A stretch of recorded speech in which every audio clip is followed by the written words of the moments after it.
Un privilegio saludarle. Muy buenos días para cada uno de ustedes. Es un gozo para mí estar nuevamente a través de estos medios compartiendo con cada uno de ustedes la experiencia maravillosa de estudiar la Biblia todos los días. En este programa especial de la Iglesia Adventista del Séptimo Día, reavivados por su palabra, que tiene como propósito que por lo menos un capítulo diario toda la hermandad esté estudiando para la unidad de la iglesia y para el estudio también profundo de la escritura. Así que como todos los días te desafío para que agarres tu Biblia, tomes el capítulo que corresponde para hoy, lo estudies, lo analices, lo internalices y extraigas para ti lecciones que sirvan para edificar tu vida, para edificar tu carácter y para consolidar sobre todas las cosas tu relación con nuestro Padre amado y con Cristo nuestro Salvador. Hoy corresponde el capítulo número 16 del Evangelio según San Mateo. Y de entrada vamos a encontrar que los saduceos y los fariseos se unieron para venir a criticar, a atacar, a combatir a Cristo Jesús. Le exigieron una señal.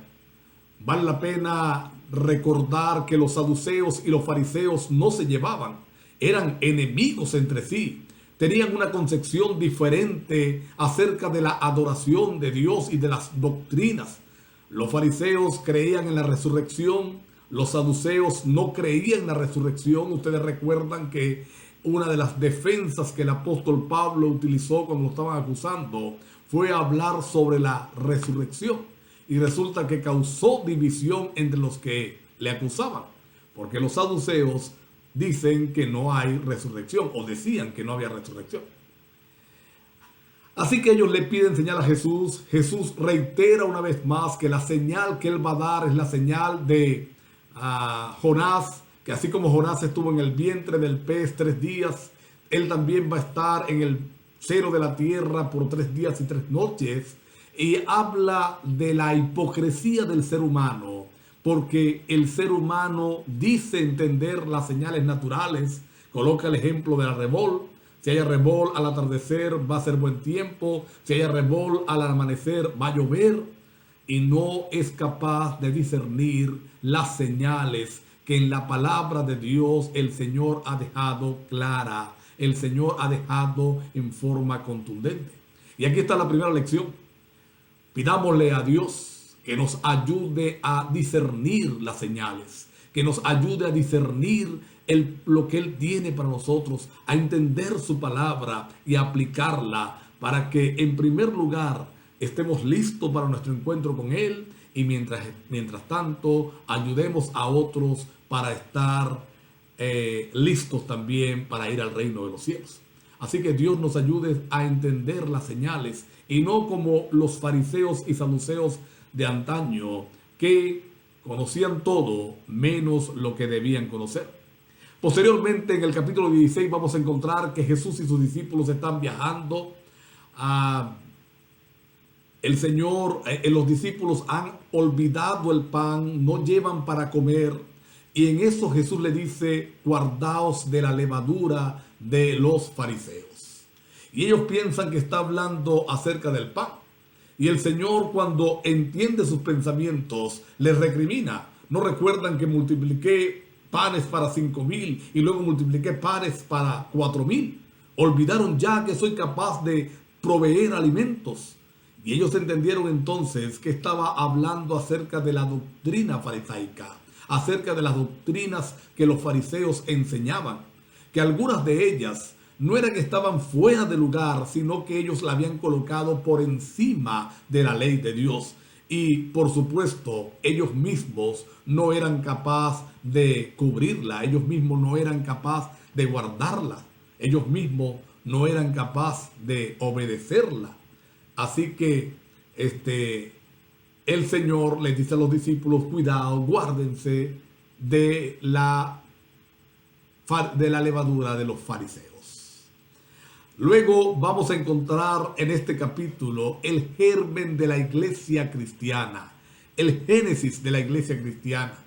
Y me encanta esta parte, me encanta mirar lo que el Señor hizo aquí con sus discípulos, porque tiene lecciones extraordinarias para todos nosotros.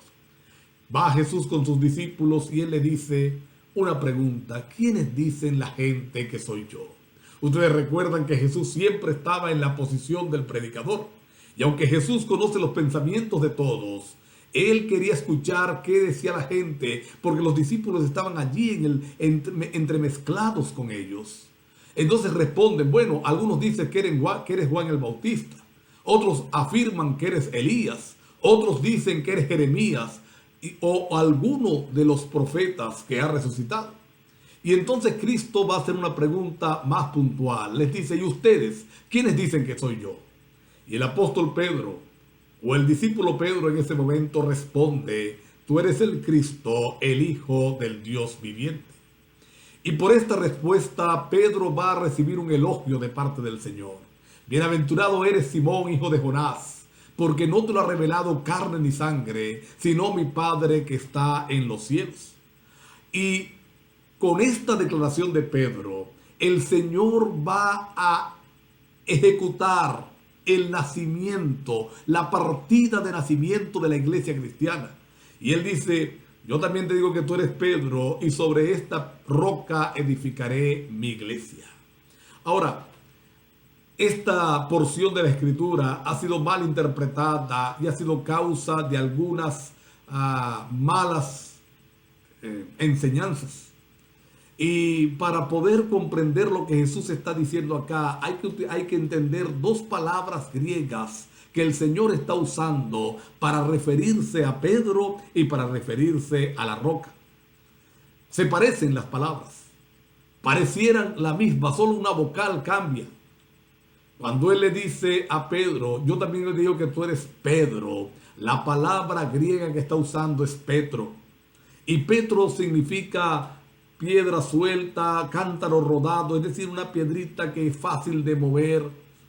Usted va caminando por la calle y de pronto ve una piedrita y la patea. A esa piedra se refiere el Señor. Y sin duda le coloca este nombre a Pedro porque le estaba dando una lección. Pedro, necesitas mejorar tu carácter ambiguo, tu carácter movible. Ustedes recuerdan que le dice al Señor: Señor, todos te abandonarán, pero yo no. Y el Señor dice: sí, tú me vas a negar, jamás. Y después lo niega. Y con Pablo él tiene un problema, porque Pablo le dice: bueno, ¿por qué te portas cuando están los gentiles solos? Te portas muy bien con ellos, y luego cuando se van, cuando llegan los judíos, entonces quieres ser como judío. Tienes que decidir. Una piedra rodante. Sin embargo, el Señor dice: sobre esta roca, y se señala a él, y la palabra griega que utiliza es Petra. Recuerda que para Pedro, Petra, que significa roca sólida, roca estable, inamovible. Sobre esa roca, sobre Cristo Jesús, y sobre la verdad que Pedro ha dicho, que Él es el Cristo, el Hijo del Dios viviente, el Señor va a edificar a su iglesia. Y le entrega las llaves del reino. Y pudiéramos decir aquí que Pedro literalmente tuvo las llaves del reino. Él fue el primero que predicó a los judíos y el primero que predica a los gentiles el día del Pentecostés y cuando Cornelio. Ahora, miren que más adelante vamos a encontrar que el Señor afirma que es necesario ir a Jerusalén, que allá va a ser entregado en manos de los sacerdotes, de los líderes religiosos, que va a ser crucificado, que va a morir, que al tercer día va a resucitar. Y Pedro, dice la Biblia, que lo lleva aparte y le dice: Señor, que esto no acontezca, trata de evitarlo, esto no puede suceder. Y el Señor le va a dar una respuesta a Pedro que nos enseña algunas lecciones. El Señor le dice a Pedro: apártate de mí, Satanás, porque pones tropiezo, no estás en lo que tienes que estar. Y miren qué interesante, porque este mismo Pedro es el que hace poquito ha sido elogiado. Allí vamos a encontrar dos cosas. En primer lugar, las victorias de un momento no sirven para después. Si ahora soy victorioso, no significa que voy a ser victorioso después. Significa que tengo que seguir aferrados al brazo poderoso del Señor para ser un victorioso. Pero también vamos a notar la fragilidad del ser humano y de Pedro especialmente. Y no podía él ser la roca entonces inamovible. Él era la piedra suelta, la piedra que rodaba.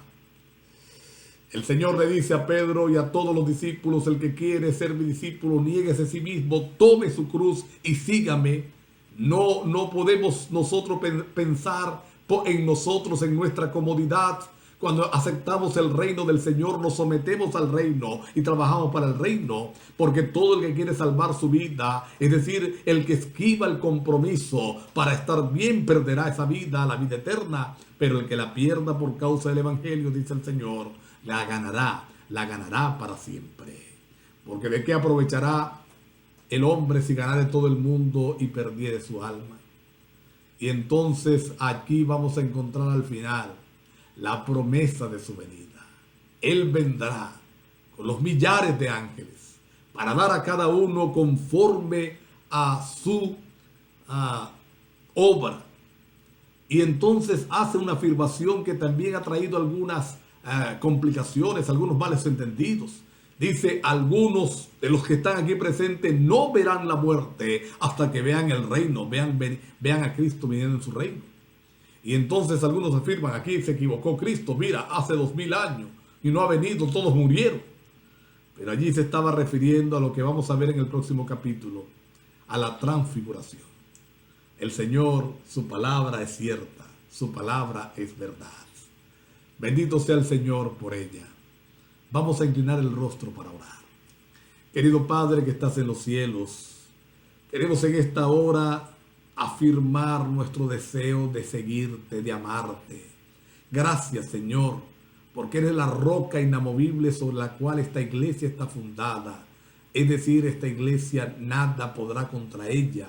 Como tú lo afirmas en tu palabra, las puertas del Hades no prevalecerán.